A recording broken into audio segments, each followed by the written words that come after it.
ಸಂಜೆ ಸುಮೇಧ್ ಮನೆಗೆ ಬರೋಷ್ಟರಲ್ಲಿ ಆರೋಹಿ ಬೆಡ್ ಮೇಲೆ ಮತ್ತಿನಲ್ಲಿ ನಿದ್ರಿಸ್ತಿರ್ತಾಳೆ. ಅವಳ ಹತ್ರ ಹೋಗಿ ಸಣ್ಣದಾಗಿ ಅವಳ ಕಿವಿಯಲ್ಲಿ ಹಾಯ್ ಬೇಬಿ ಅಂತ ಹೇಳ್ತಾನೆ. ಆ ಧ್ವನಿಗೆ ತಕ್ಷಣವೇ ಎದ್ದು ಕೂರ್ತಾಳೆ ಆರೋಹಿ. ಸುಮೇಧ್ ಆರೋಹಿ ಕಡೆ ನೋಡುತ್ತಲೇ ತನ್ನ ಶರ್ಟ್ ಬಟನ್ಗಳನ್ನು ತೆಗಿತಿರ್ತಾನೆ. ಆರೋಹಿ ಗಟ್ಟಿಯಾಗಿ ಕಣ್ಣು ಮುಚ್ಚಿ ತೆರೆದು, ನೋಡು, ಈಗ ನೀನು ಏನು ಮಾಡಬೇಕು ಅಂದ್ಕೊಳ್ತಿದ್ಯೋ ನನಗೆ ಗೊತ್ತು, ಆದರೆ ನಾನು ಒಪ್ಪೋದಿಲ್ಲ ಅಂತ ಹೇಳ್ತಾಳೆ. ಏನು ಮಾಡ್ತೀನಿ, ಏನು ಒಪ್ಪೋದಿಲ್ಲ ಅಂತ ಹತ್ರಕ್ಕೆ ಹೋಗ್ತಾನೆ. ನೀನು ದೂರ ಇರು, ಹತ್ತಿರ ಬರಬೇಡ ಅಂತ ನಡುಕ್ತಾ ಮಾತನಾಡ್ತಾಳೆ ಆರೋಹಿ. ಆರೋಹಿ ತುಂಬ ಹತ್ತಿರಕ್ಕೆ ಹೋಗಿ ಅವಳ ಕೆನ್ನೆ ಮೇಲೆ ಮುತ್ತು ಹಾಗೆ ಎತ್ಕೊಂಡು ವಾಶ್ರೂಮ್ ಕರ್ಕೊಂಡು ಹೋಗ್ತಾನೆ. ನನಗೆ ನಿಜಕ್ಕೂ ತಾಳ್ಮೆ ಇಲ್ಲ, ನಿನ್ನೆ ರಾತ್ರಿ ನೀನು ಹೊಡೆದ ಪೆಟ್ಟು ಇನ್ನೂ ನೋಯ್ತಾ ಇದೆ ಅಂತ ಅಳುತ್ತಾ ಹೇಳ್ತಾಳೆ ಆರೋಹಿ. ಶಾಂತವಾಗಿರು ಬೇಬಿ ಅಂತ ಬಿಸಿ ನೀರಿನ ಶವರ್ ಆನ್ ಮಾಡಿ ಆರೋಹಿಯನ್ನು ಮೃದುವಾಗಿ ಅಪ್ಕೊಳ್ತಾನೆ. ಅವನ ಸುತ್ತ ಕೈ ಹಾಕದಿದ್ದರೆ ಮತ್ತೆ ಏನು ಹೇಳ್ತಾನೋ ಅಂತ ಭಯದಿಂದಲೇ ಸುಮೇಧ್ನ ಸುತ್ತ ಕೈಗಳನ್ನ ಹಾಕ್ತಾಳೆ ಆರೋಹಿ. ಆರೋಹಿ ಹಾಗೆ ಮಾಡಿದ ಕೂಡಲೇ ಅವನ ಮುಖದಲ್ಲಿ ಒಂದು ನಗು ಬಂದು ಸೇರುತ್ತೆ. 10 ನಿಮಿಷಗಳ ನಂತರ ಅವಳನ್ನು ಬಿಟ್ಟು you are looking so hot ಅಂತ ಮೆಚ್ಚುಗೆಯನ್ನು ಕೊಟ್ಟು ಅವಳ ಕೈ ಹಿಡ್ಕೊಂಡು ಹೊರಗೆ ಹೋಗ್ತಾನೆ. ಅರಮನೆಯ ಎದುರಿಗೆ ಹೆಲಿಕಾಪ್ಟರ್ ಇರೋದನ್ನು ನೋಡಿ ಆರೋಹಿಯ ಕಣ್ಣುಗಳು ದೊಡ್ಡದಾಗತ್ತೆ. ಇಬ್ಬರು ಕೂಡ ಹೆಲಿಕಾಪ್ಟರ್ನಲ್ಲಿ ಕೂತ ನಂತರ ಹೆಲಿಕಾಪ್ಟರ್ ಗಾಳಿಯಲ್ಲಿ ಹಾರುತ್ತೆ. ಕೆಲವು ಗಂಟೆಗಳ ದೀರ್ಘ ಪ್ರಯಾಣದ ನಂತರ ನ್ಯೂಜಿಲ್ಯಾಂಡ್ನಲ್ಲಿ ಇಳಿತಾರೆ. ಆರೋಹಿ ಹಾಗೆ ಅವನ ಭುಜದ ಮೇಲೆ ಮಲಗಿಬಿಟ್ಟಿದ್ರಿಂದ ಅವಳನ್ನು ಜಾಗರೂಕತೆಯಿಂದ ಎತ್ಕೊಂಡು ಹೊರಗೆ ಅವರಿಗಾಗಿ ಕಾಯ್ತಾ ಇದ್ದ ಕಾರ್ನಲ್ಲಿ ಆರೋಹಿಯನ್ನು ಜಾಗರೂಕತೆಯಿಂದ ಕೂರಿಸ್ಕೊಂಡು ತಾನೂ ಕೂತು ಮತ್ತು ಆರೋಹಿಯನ್ನು ಜಾಗರೂಕತೆಯಿಂದ ತನ್ನ ಭುಜದ ಮೇಲೆ ಮಲಗುವಂತೆ ಸರಿಪಡಿಸ್ಕೊಳ್ತಾನೆ ಸುಮೇಧ್. ಅಲ್ಲಿ ಸುಮೇಧ್ನ ಅರಮನೆ ಬರುವ ಮುನ್ನವೇ ಆರೋಹಿ ಕಣ್ತೆರೆದು ಸುತ್ತಲೂ ನೋಡ್ತಾಳೆ. ನಾವು ಎಲ್ಲಿಗೆ ಬಂದಿದ್ದೀವಿ ಅಂತ ತುಂಬ ಗಾಬರಿಯಾಗಿ ಕೇಳ್ತಾಳೆ ಆರೋಹಿ. ಚಿಂತಿಸ್ಬೇಡ ಬೇಬಿ, ನೀನು ಸುರಕ್ಷಿತ ಪ್ರದೇಶದಲ್ಲಿದೆಯಾ ಅಂತ ಅವಳನ್ನ ಹತ್ತಿರ ಕೇಳಿಕೊಂಡು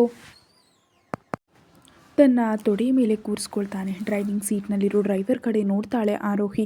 ಆ ಕೂಡಲೇ ಡ್ರೈವರ್ಗೂ ಅವರಿಗೂ ಮಧ್ಯದಲ್ಲಿದ್ದ ಪರದೆಯನ್ನು ಎಳೆದು ಆರೋಹಿಯ ಗೌನ್ನ ಮುಂದಿನ ಬಟನ್ಗಳನ್ನ ತೆಗೆದು ಅಲ್ಲೇ ತನ್ನ ಮುಖವನ್ನು ಒತ್ತಾನೆ Sumedh. I miss your touch baby ಅಂತ ತುಂಬ ಪ್ರಣಯದಿಂದ ಅವಳ ಕಡೆ ನೋಡ್ತಾ ಹೇಳ್ತಾನೆ. ಏನೂ ಹೇಳದೆ ಮೌನವಾಗಿರ್ತಾಳೆ ಆರೋಹಿ. ಅವಳ ಕಡೆ ನೋಡುತ್ತಲೇ ತನ್ನ ಬಾಯಾರಿಕೆ ತೀರೋವರೆಗೆ ಲೆಕ್ಕವಿಲ್ಲದಷ್ಟು ಮುತ್ತುಗಳನ್ನ ಕೊಡುತ್ತಾ ಅರಮನೆ ಬಂದ ಕೂಡಲೇ ಅವಳ ಡ್ರೆಸ್ಸನ್ನು ಸರಿಪಡಿಸಿ ಕೆಳಗಿಳಿದು ಆರೋಹಿಗಾಗಿ ಕೈ ಮುಂದೆ ಇಡ್ತಾನೆ. ಅವನ ಕಡೆ ಒಂದು ಬಾರಿ ನೋಡಿ ಸುಮೇಧ್ನ ಕೈಯಲ್ಲಿ ಕೈ ಹಾಕಿ ಕೆಳಗಿಳಿತಾಳೆ ಆರೋಹಿ. ಅಲ್ಲಿ ಸುತ್ತಲೂ ನೋಡಿದ ಆರೋಹಿಯ ಕಣ್ಣುಗಳು ಹೊರಗೆ ಬರುತ್ತವೆ. ತುಂಬ ದೊಡ್ಡ ಅರಮನೆ. ಅರಮನೆಯ ಸುತ್ತಲೂ ಹೂವಿನ ಗಿಡಗಳು ತುಂಬ ಸುಂದರವಾಗಿರುತ್ತೆ. ಆದರೆ ಅಷ್ಟು ಸುಂದರವಾದ ಅರಮನೆ ಹೂವಿನ ಗಿಡಗಳ ಮಧ್ಯದಲ್ಲಿಯೂ ಕಪ್ಪು ಡ್ರೆಸ್ ಹಾಕೊಂಡಿದ್ದ ಗಾರ್ಡ್ಗಳನ್ನ ನೋಡಿ ಒಂದು ನಿಟ್ಟುಸಿರು ಬಿಡ್ತಾಳೆ ಆರೋಹಿ. ಹೋಗೋಣವ ಬೇಬಿ ಅಂತ ಅವಳನ್ನ ಕರ್ಕೊಂಡು ಅರಮನೆಯ ಒಳಗೆ ಹೋಗ್ತಾನೆ ಸುಮೇಧ್. ಲಿಫ್ಟ್ನಲ್ಲಿ ಮೇಲೆ ಹೋಗಿ ಪಾಸ್ವರ್ಡ್ ಒತ್ತಿ ಕೋಣೆಯೊಳಗೆ ಆರೋಹಿಯೊಂದಿಗೆ ಹೆಜ್ಜೆ ಇಡ್ತಾನೆ ಸುಮೇಧ್. ಆ ಕೋಣೆಯನ್ನು ನೋಡಿ ಇನ್ನೂ ಕಣ್ಣುಗಳು ದೊಡ್ಡದಾಗುತ್ತವೆ. ಯಾಕಂದರೆ ತುಂಬ ಸುಂದರವಾಗಿರುತ್ತೆ. ಅಲ್ಲಿ ಸುಮೇಧ್ ಇದ್ದಾನೆ ಅನ್ನೋ ವಿಷಯವನ್ನು ಮರೆತು ಸಂತೋಷದಿಂದ ಕೋಣೆ ಪೂರ್ತಿ ತಿರುಗಿ ನೋಡ್ತಾಳೆ.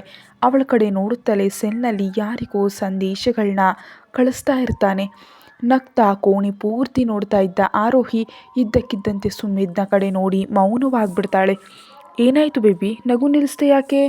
ಏನು ಮಾತಾಡದೆ ಮೌನವಾಗಿ ಬೆಡ್ ಮೇಲೆ ಕೂರ್ತಾಳೆ.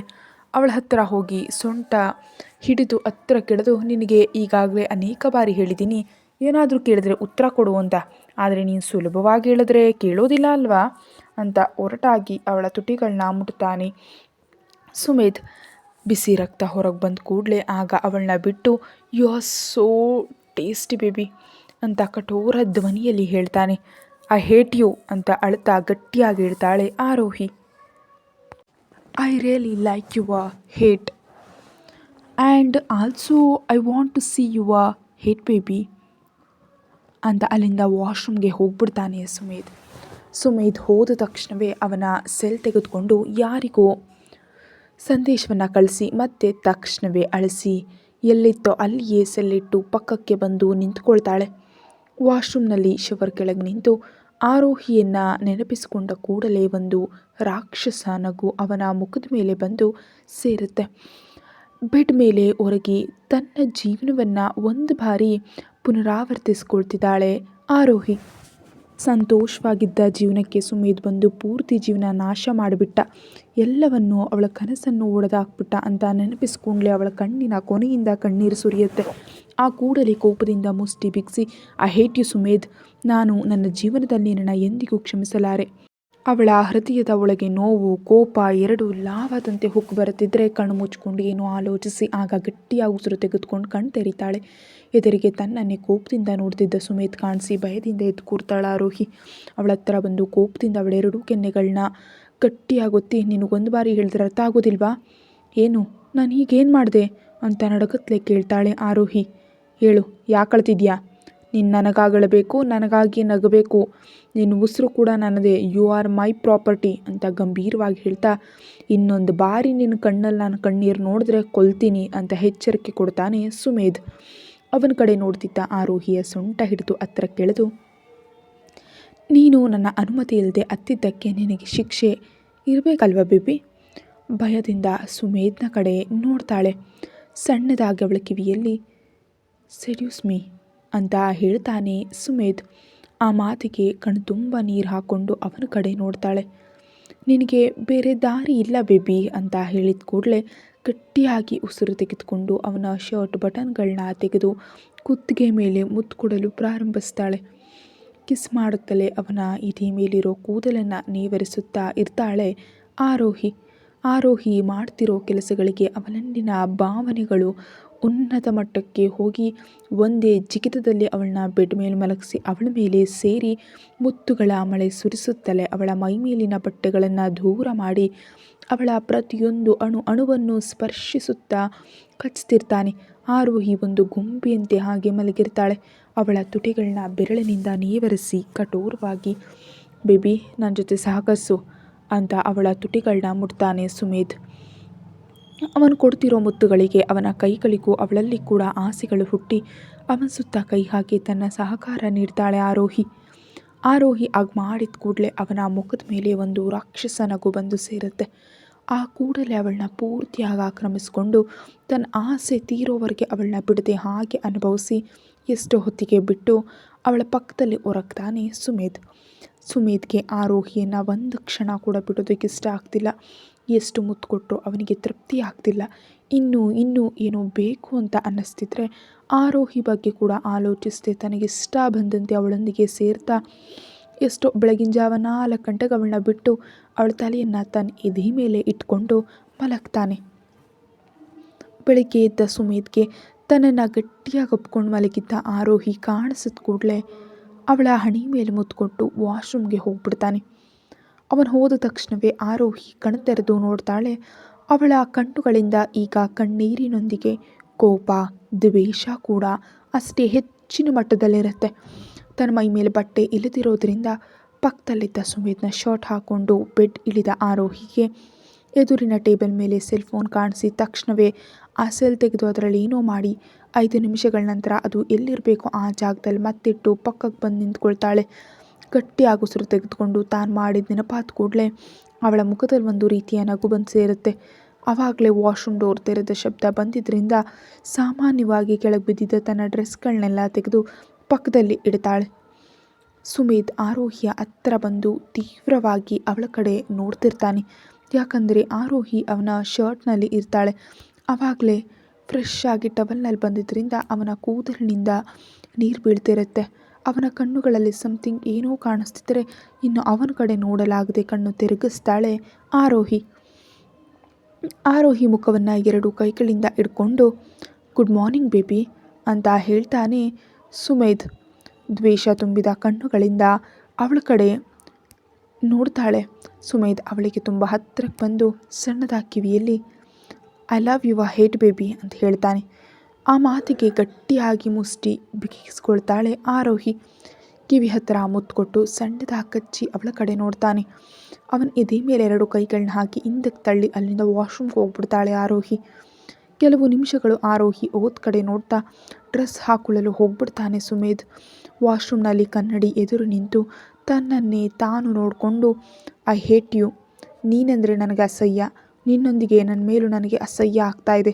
ಯಾಕಂದರೆ ನೀನು ನನ್ನ ಗೌರವ, ಆತ್ಮಗೌರವ ಎಲ್ಲವನ್ನ ಹೊಡೆದಾಕ್ಬಿಟ್ಟೆ.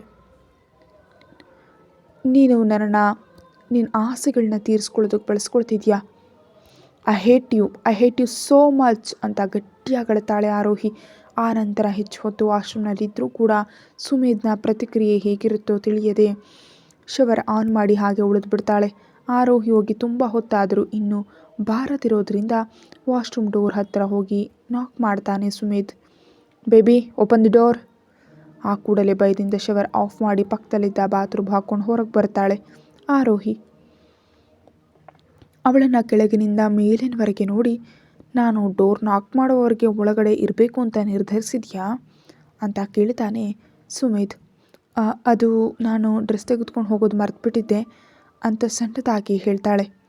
ಆಹಾ, ನನಗೆ ಯಾಕೋ ನಾನು ಹೊರಗೋದ್ಮೇಲೆ ನೀನು ಬರಬೇಕು ಅಂತ ಅಂದ್ಕೊಂಡಿದ್ದೀಯೇನೋ ಅನ್ನಿಸ್ತಿದೆ. ನನ್ನ ಹತ್ರ ನೀನು ಯಾವುದನ್ನಾದರೂ ಮುಚ್ಚಿಡೋದಕ್ಕೆ ಸಾಧ್ಯ ಇಲ್ಲ. ನೀನು ಮನಸ್ಸಿನಲ್ಲಿ ಏನು ಅಂದ್ಕೊಂಡ್ರೂ ತಕ್ಷಣವೇ ನನಗೆ ತಿಳಿದು ಬಿಡುತ್ತೆ ಅಂತ ಅವಳ ಹತ್ರ ಹೋಗಿ ಅಪ್ಕೊಳ್ತಾನೆ. ಈಗ ಮತ್ತೆ ಪ್ರಾರಂಭಿಸ್ತಾನ ಅಂತ ಒಳಗಡೆ ಅಂದ್ಕೊಳ್ತಿದ್ದ ಆರೋಹಿಯ ಕಿವಿಯ ಹತ್ತಿರ ಸಣ್ಣದಾಗಿ, ಚಿಂತಿಸ್ಬೇಡ, ನಾನೀಗೇನು ಮಾಡೋದಿಲ್ಲ, 5 ನಿಮಿಷಗಳ ಸಮಯ ಕೊಡ್ತೀನಿ, ಬೇಗ ಡ್ರೆಸ್ ಹಾಕ್ಕೊಂಡು ಬಂದರೆ ತಿಂಡಿ ತಿನ್ನೋದು ಕೆಳಗೆ ಹೋಗ್ತೀವಿ ಅಂತ ಹೇಳ್ತಾನೆ ಸುಮೇಧ್. ಆ ಕೂಡಲೇ ಅಲ್ಲಿಂದ ಕ್ಲಾಸೆಟ್ ರೂಮ್ಗೆ ಹೋಗ್ಬಿಡ್ತಾಳೆ ಆರೋಹಿ ರೆಡಿಯಾಗಿ ರೂಮಿಗೆ ಬರೋಷ್ಟರಲ್ಲಿ ಅಲ್ಲಿ ಸುಮೇಧ್ ಕಾಣಿಸೋದಿಲ್ಲ. ಗಟ್ಟಿಯಾಗಿ ಉಸಿರು ತೆಗೆದುಕೊಂಡು ಕೆಳಗೆ ಹೋಗ್ತಾಳೆ ಆರೋಹಿ. ತನಗಾಗಿಯೇ ಊಟದ ಟೇಬಲ್ ಹತ್ತಿರ ಕಾಯ್ತಾ ಇರ್ತಾನೆ ಸುಮೇಧ್. ಕಪ್ಪು ಬಣ್ಣದ ತೋಳಿಲ್ಲದ ಡ್ರೆಸ್ ಬಿಟ್ಟ ಕೂದಲಿನೊಂದಿಗೆ ತುಂಬ ಸುಂದರವಾಗಿ ಕಾಣ್ತಿರ್ತಾಳೆ ಆರೋಹಿ. ಅವಳ ಹತ್ತಿರಕ್ಕೆ ಬಂದ ಕೂಡಲೇ ಕೈ ಹಿಡ್ಕೊಂಡು ತನ್ನ ತೊಡಿ ಮೇಲೆ ಕೂರಿಸ್ಕೊಂಡು, ಲುಕಿಂಗ್ ಹಾಟ್ ಬೇಬಿ ಅಂತ ಕಠೋರವಾಗಿ ಹೇಳ್ತಾನೆ. ಏನು ಮಾತನಾಡದೆ ಮೌನವಾಗಿರೋ ಅವಳ 2 ಕೆನ್ನೆಗಳನ್ನ ಒತ್ತಿ, ನನ್ನನ್ನು ನಿರ್ಲಕ್ಷಿಸುವ ಧೈರ್ಯ ಮಾಡಬೇಡ ಬೇಬಿ ಅಂತ ಕೋಪದಿಂದ ಹೇಳ್ತಾನೆ. ಆ ಕೂಡಲೇ ಗಟ್ಟಿಯಾಗಿ ಕಣ್ಣು ಮುಚ್ಚಿಕೊಂಡು ಉಸಿರು ತೆಗೆದುಕೊಂಡು ಕಣ್ತೆರೆದು ಅವನ ಕಡೆ ನೋಡಿ, ಥ್ಯಾಂಕ್ ಯು ಅಂತ ಸಣ್ಣದಾಗಿ ಹೇಳ್ತಾಳೆ. ಅವಳು ಥ್ಯಾಂಕ್ ಯು ಹೇಳಿದ ಕೂಡಲೇ ಒಂದು ಸಣ್ಣ ನಗು ಬಂದು ಸೇರುತ್ತೆ ಅವನ ಮುಖದ ಮೇಲೆ. ಅವಳ ಕಡೆ ನೋಡುತ್ತಲೇ, ಇಂದು ನೀನು ಶಾಪಿಂಗ್ಗೆ ಹೋಗ್ತಿದ್ಯಾ ಅಂತ ಹೇಳಿ ಸ್ಪೂನ್ನಲ್ಲಿ ಊಟ ಅವಳ ಬಾಯಿ ಹತ್ರ ಇಡ್ತಾನೆ ಸುಮೇಧ್. ಸ್ಪೂನ್ ಕಡೆ ಅವನ ಕಡೆ ಪರ್ಯಾಯವಾಗಿ ನೋಡಿ ಸ್ಪೂನನ್ನು ತೆಗೆದುಕೊಳ್ತಾಳೆ. ಆ ನಂತರ ಆರೋಹಿಗೆ ತಿಂಡಿ ತಿನ್ನಿಸಿದ ನಂತರ, ಶಾಪಿಂಗ್ನಿಂದ ಬೇಗ ಬಂದುಬಿಡು, ನನಗೆ ಸಣ್ಣ ಕೆಲಸ ಇದೆ, ನಾನು ಹೊರಗೆ ಹೋಗ್ತಿದ್ದೀನಿ, ನಾನು ಇಲ್ಲಿಗೆ ಬರೋಷ್ಟರಲ್ಲಿ ನೀನು ನನ್ನ ಕಣ್ಣು ಮುಂದೆ ಇರಬೇಕು, ನಿನ್ನನ್ನು ನೋಡದೆ ನಾನು ಇರಲಾರೆ ಬೇಬಿ ಅಂತ ಚೇರ್ನಿಂದ ಎದ್ದು ನಿಲ್ತಾನೆ ಸುಮೇಧ್. ಅವನ ಕಡೆ ನೋಡುತ್ತಲೇ, ನಾನು ಎಲ್ಲಿಗೂ ಹೋಗೋದಿಲ್ಲ, ನನಗೆ ಶಾಪಿಂಗ್ ಮಾಡಬೇಕು ಅಂತ ಅನ್ನಿಸ್ತಿಲ್ಲ ಅಂತ ಧೈರ್ಯ ತಂದುಕೊಂಡು ಅವನ ಕಡೆ ನೋಡ್ತಾ ಹೇಳ್ತಾಳೆ ಆರೋಹಿ. ಸಣ್ಣದಾಗಿ ನಕ್ಕು ತನ್ನ ಕುತ್ತಿಗೆ ಹಿಂದೆ ಕೈಯನ್ನು ಹಾಕಿ ನೀವರಿಸ್ಕೊಂಡು ಕೋಪವನ್ನು ನಿಯಂತ್ರಿಸಿಕೊಳ್ಳಲು ಪ್ರಯತ್ನಿಸ್ತಿದ್ದಾನೆ ಸುಮೇಧ್. ಆ ಕೂಡಲೇ ಆರೋಹಿ ಭುಜ ಇಟ್ಕೊಂಡು ಹತ್ತಿರ ಕೆಳೆದು, ನಾನು ಏನು ಹೇಳಿದ್ರೆ ನೀನು ಅದನ್ನು ಮಾಡಬೇಕು, ಮಾಡ್ತಿದ್ಯಾ ಕೂಡ, ನನಗೆ ನೋ ಕೇಳೋ ಅಭ್ಯಾಸ ಇಲ್ಲ, ನನ್ನ ಮಾತನ್ನು ನಿರಾಕರಿಸೋ ಹಕ್ಕು, ಮಿತಿ, ಸ್ಟೇಟಸ್ ನಿನಗಿಲ್ಲ, ಸೊ ಹೇಳಿದ್ದನ್ನು ಮಾಡು, ಇನ್ನೊಂದು ಬಾರಿ ನನ್ನ ಹತ್ರ ಬಾಯಿ ತೆರೆಯೋದಕ್ಕೆ ನೋಡಿದ್ರೆ ಸಾಯಿಸಿಬಿಡ್ತೀನಿ, and you are my obsession, ಅರ್ಥ ಆಯ್ತಾ ಅಂತ ಗಟ್ಟಿಯಾಗಿ ಅರ್ಚ್ತಾನೆ. ಸುಮೇಧ್ನ ಎಚ್ಚರಿಕೆಗೆ ಅಷ್ಟರಲ್ಲಾಗಲೇ ಭಯದಿಂದ ನಡುಗ್ತಿರ್ತಾಳೆ ಆರೋಹಿ. ಅವನ ಕಡೆ ನೋಡಿ ಅಂತ ಹೇಳ್ತಾಳೆ. ಆ ಕೂಡಲೇ ಅವಳನ್ನ ತಳ್ಳಿಬಿಡ್ತಾನೆ. ಆ ವೇಗಕ್ಕೆ ಹೋಗಿ ಊಟದ ಟೇಬಲ್ಗೆ ಕೂತ್ಕೊಳ್ತಾಳೆ. ಅವಳ ಕಡೆ ಒಂದು ಬಾರಿ ನೋಡಿ ಅಲ್ಲಿಂದ ಹೋಗ್ಬಿಡ್ತಾನೆ ಸುಮೇಧ್. ತನ್ನನ್ನು ತಾನು ನಿಯಂತ್ರಿಸಿಕೊಂಡು ಸುತ್ತಲೂ ನೋಡ್ತಾಳೆ. ಸೇವಕಿಯರೆಲ್ಲರೂ ತನ್ನನ್ನೇ ನೋಡ್ತಿರೋದ್ರಿಂದ ತುಂಬ ಮುಜುಗರವಾಗಿ ಅನಿಸಿ ಅಳುತ್ತಾ ಅಲ್ಲಿಂದ ಕೋಣೆಗೆ ಹೋಗ್ಬಿಡ್ತಾಳೆ ಆರೋಹಿ.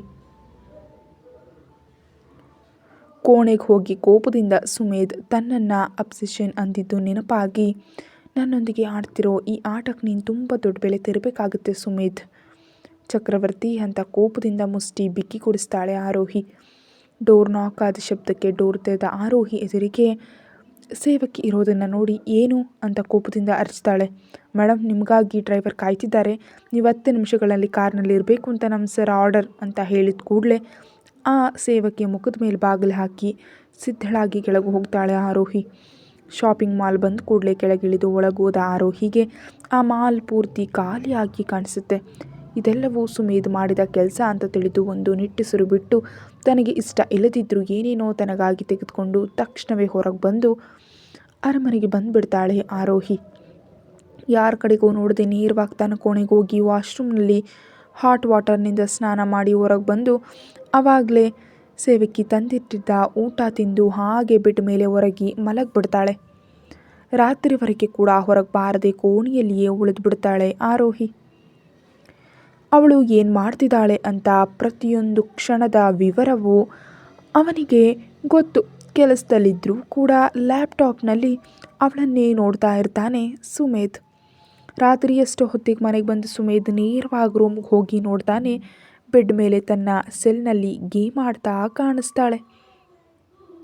ಅವಳ ಕಡೆ ನೋಡಿ ರಾಕ್ಷಸ ನಗುವಿನೊಂದಿಗೆ ಶರ್ಟ್ ಬಟನ್ ತೆರೆಯುತ್ತಾ ಅವಳ ಹತ್ರ ಹೋಗ್ತಾನೆ ಸುಮೇಧ್.